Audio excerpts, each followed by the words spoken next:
Hello दोस्तों, कैसे हैं आप सब। स्वागत है आप सभी का कॉमिक वर्ल्ड चैनल पर। तो चलिए दोस्तों, शुरू करते हैं राज कॉमिक्स में तिरंगा सीरीज की अगली कॉमिक्स हाफ माइंड।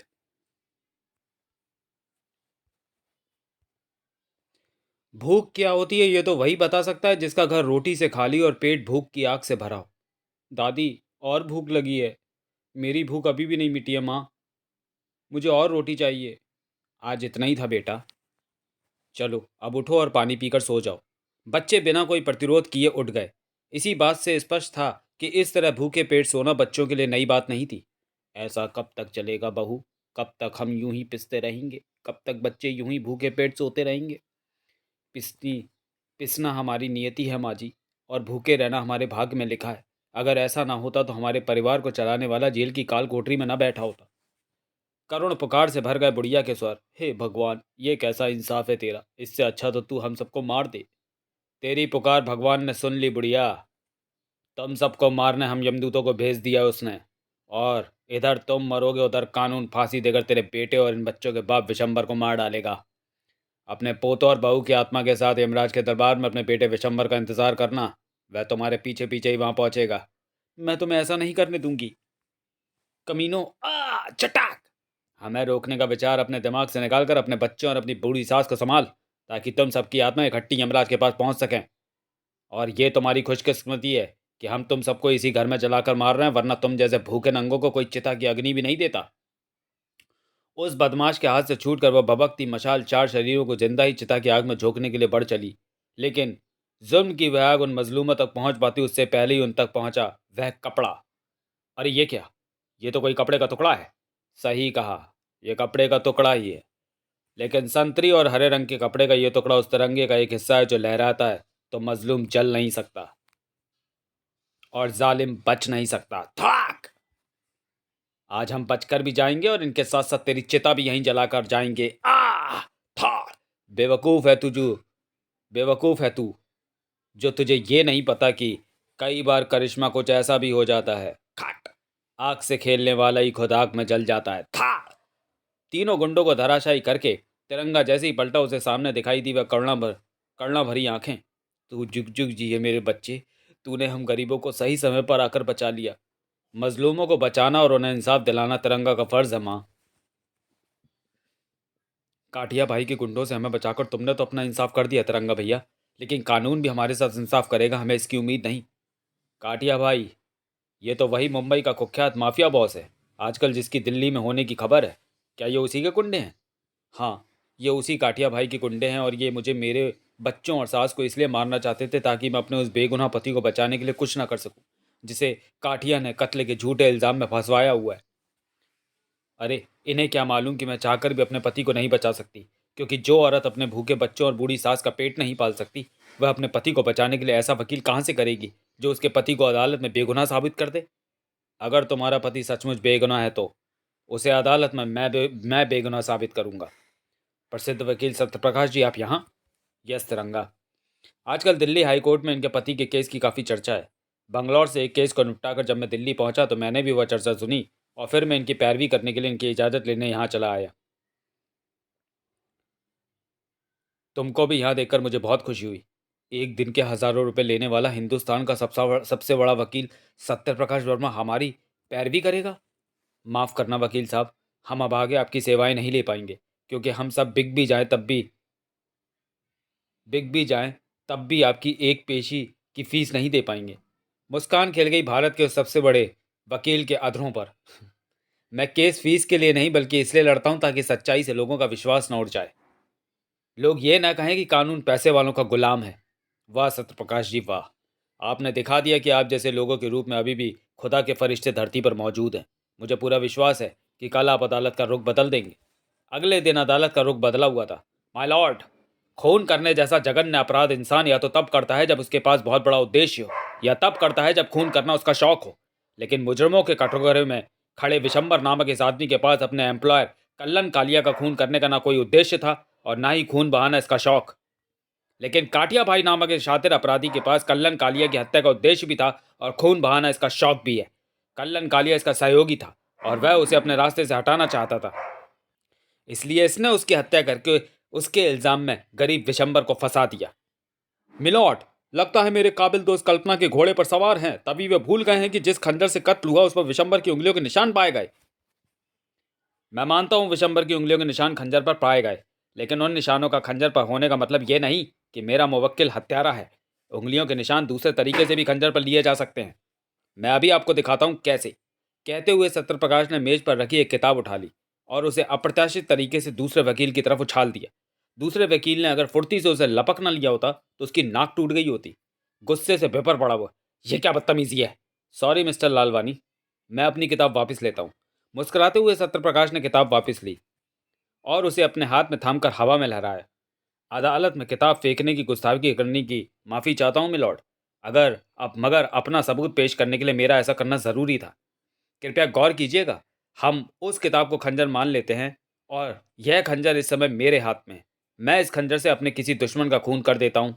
पुलिस को उसका पता चलता है, वह जांच करती है और फिंगरप्रिंट एक्सपर्ट की रिपोर्ट पर कत्ल करने वाले को ही गिरफ्तार कर लेती है।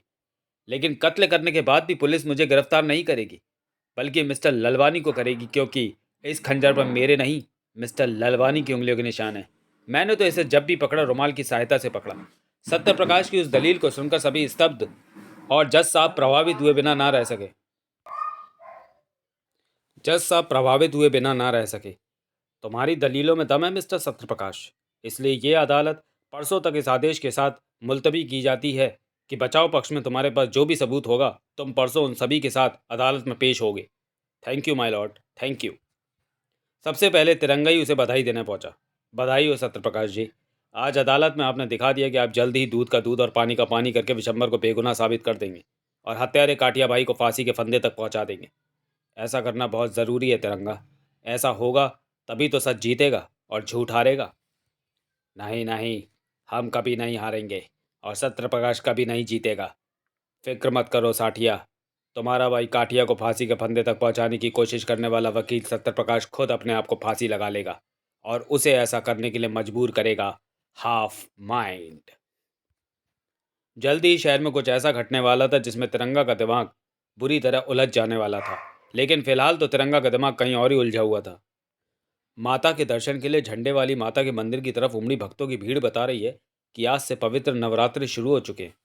मुझे भी माता के मंदिर में जाना चाहिए, क्योंकि माँ के दर्शन तो मुझे भी करने हैं। पूजा करती माँ के पास खड़ी शिखा संदिग्ध उठी। वह युवक बड़ी देर से मुझे और माँ को घूर रहा है। क्या इरादे हैं उसके? कहीं वह कोई चोर चक्का तो नहीं जो पूजा के बहाने या चेन पर्स वगैरह झपटने आया है? मुझे मम्मी के साथ इससे बचकर निकलना होगा। आओ शिखा। शिखा ने माँ के साथ उस युवक से बचकर निकलने की कोशिश की तो, लेकिन बच ना पाई। ओह! लेकिन वह कुछ बोल पाती उसे पहले ही उस युवक के हाथों से पूजा की थाली छूटी और माँ के कदमों में जा गिरी। संभल कर बेटा, ये माँ की पूजा की थाली है, इसमें रखे फूल माँ के चरणों में ही चढ़ने चाहिए। फूल तो माँ के चरणों में ही चढ़े हैं, लेकिन फिर भी आप कहती हैं तो मैंने बटोर लेता हूँ। नीचे झुके उस युवक ने फूल उठाने के साथ साथ मिसेस शर्मा के चरण भी छू लिए। इसी के साथ मिसेस शर्मा के मुंह से निकला, अब है? ओ माँ, आखिर तुमने मुझे पहचान ही लिया। तेरे हाथ के स्पर्श को मेरे पाँव खूब पहचानते हैं शैतान।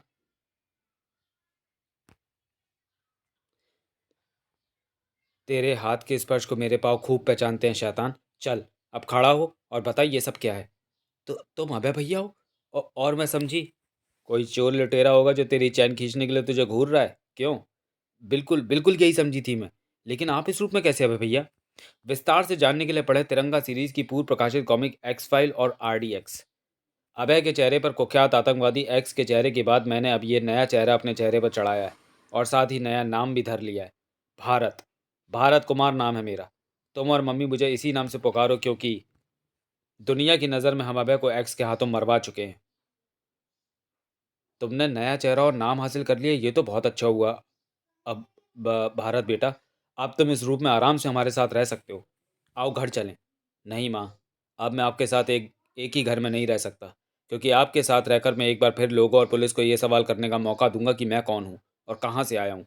इसलिए हमारी भलाई इसी में है कि मैं आपसे अलग रहूँ और तब तक आपके पास रहने के लिए ना लौटूँ जब तक मैं अपना अभय वाला असली चेहरा ना हासिल कर लूँ। तू तू पागल तो नहीं हो गया है जो हमसे अलग रहने की बात कर रहा है?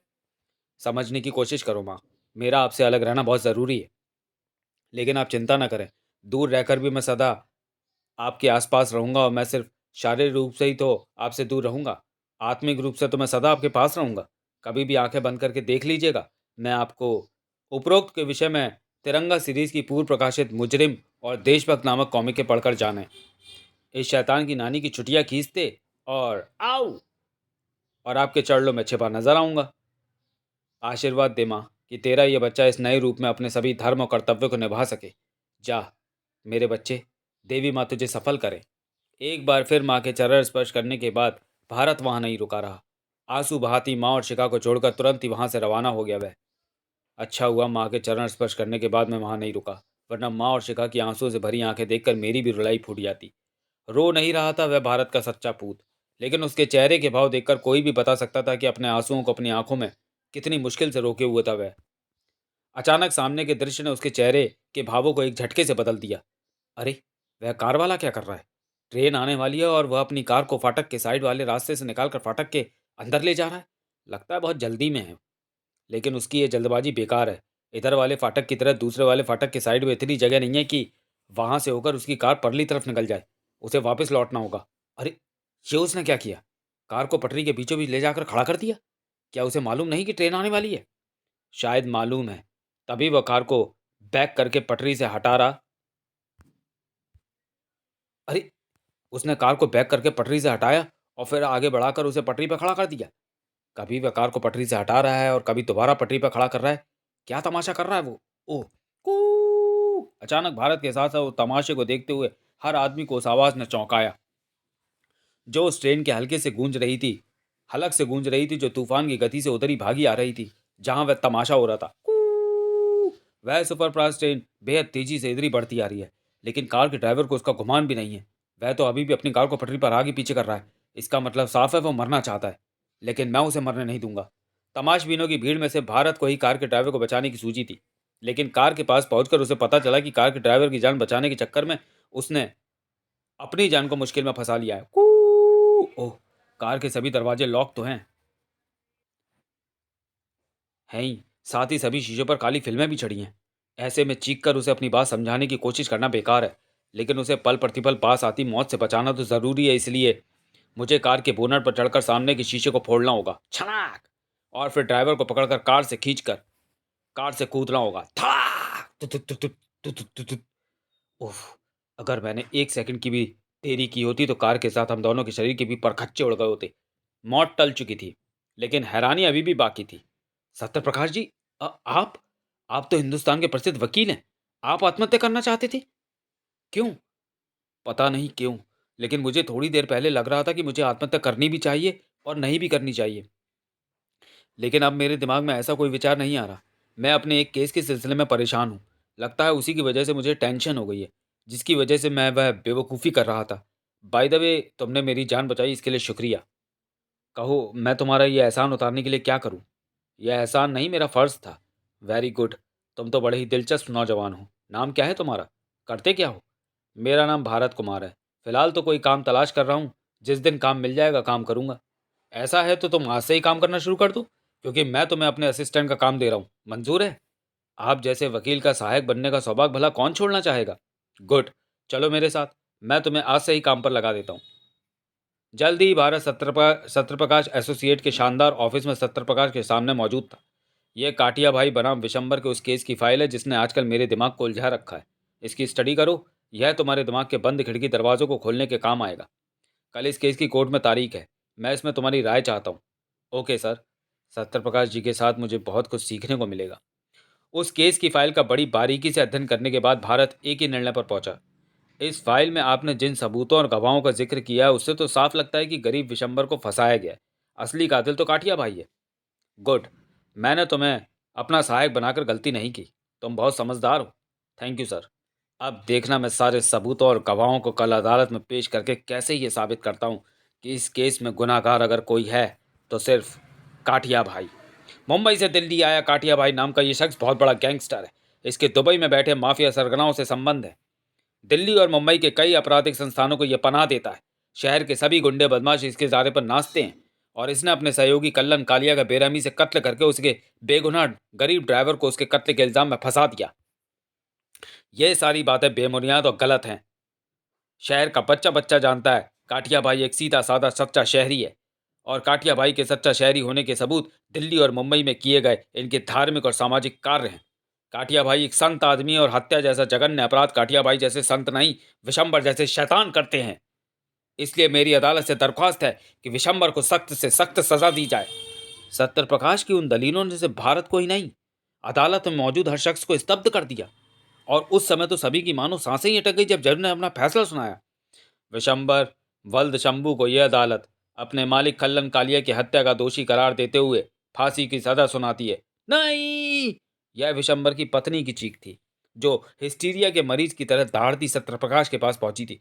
तू सत्य का प्रकाश नहीं, सत्यप्रकाश झूठ की कालिक है। तूने धोखे से मेरे पति को फांसी के तख्ते पर पहुंचा दिया। तूने ऐसा क्यों किया, क्यों किया?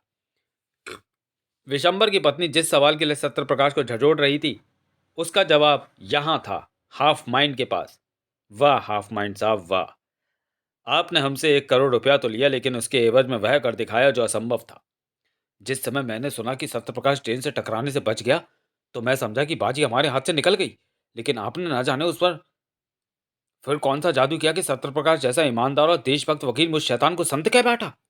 हाफ माइंड जो करता है उसके सामने जादू बहुत ही छोटी चीज है, क्योंकि जादू से तो एक बार बचा जा सकता है, लेकिन हाफ माइंड की पावर से नहीं बचा जा सकता। अपनी उस पावर के बारे में हमें भी बताइए, वह है क्या और कैसे काम करती है? जवाब में धूर्ततापूर्ण मुस्कान खेल गई हाफ माइंड के होठों पर। यह एक रहस्य काठिया, और इस रहस्य को कोई नहीं जान सकता, क्योंकि जिसने इसे जाना उसने खुद अपने आप को इस दुनिया से उठा लिया।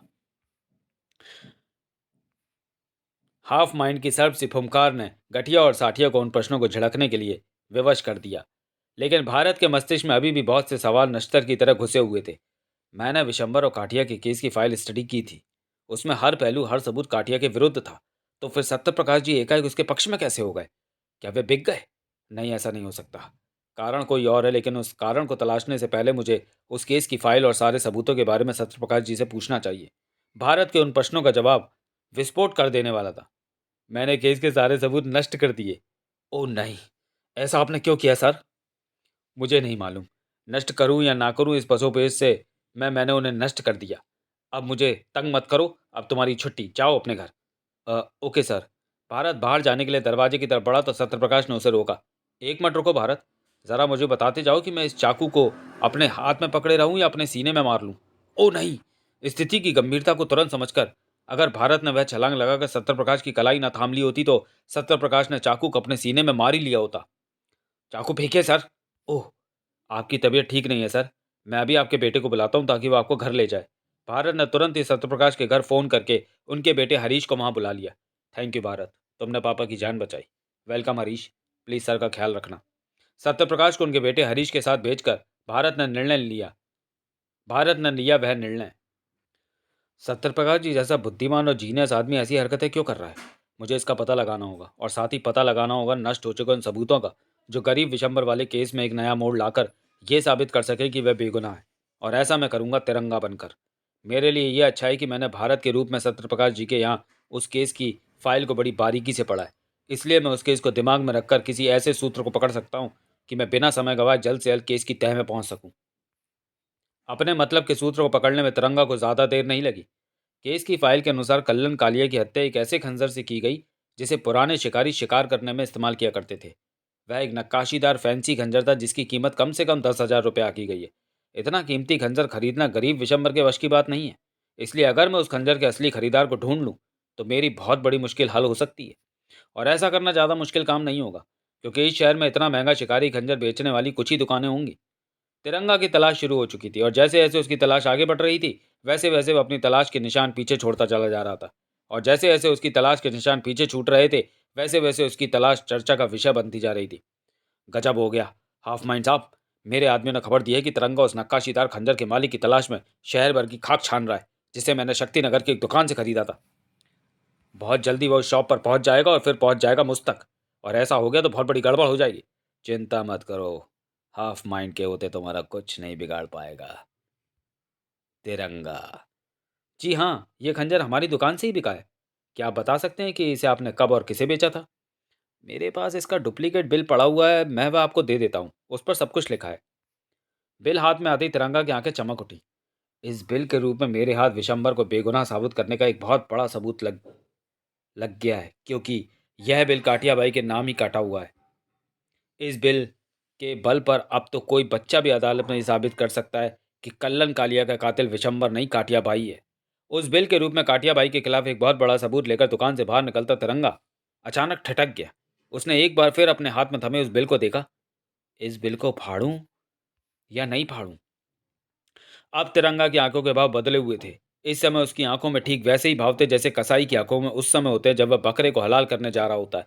और तिरंगा की आंखों में यह भाव होते भी क्यों ना, वह अपने हाथ में थमे एक बेगुनाह को बेगुनाह साबित करने वाले सबूत को हलाल जो कर रहा था। बिल को पुर्जा पुर्जा करते तिरंगा की हालत बता रही थी कि उसका मस्तिष्क उसके वश में नहीं था। तिरंगा का मस्तिष्क तिरंगा के वश में नहीं था तो किसके वश में था? जानने के लिए पढ़ें दिमाग खराब। तो चलिए दोस्तों, वीडियो को यही समाप्त करते हैं और मिलते हैं तिरंगा सीरीज की अगली कॉमिक्स दिमाग खराब में।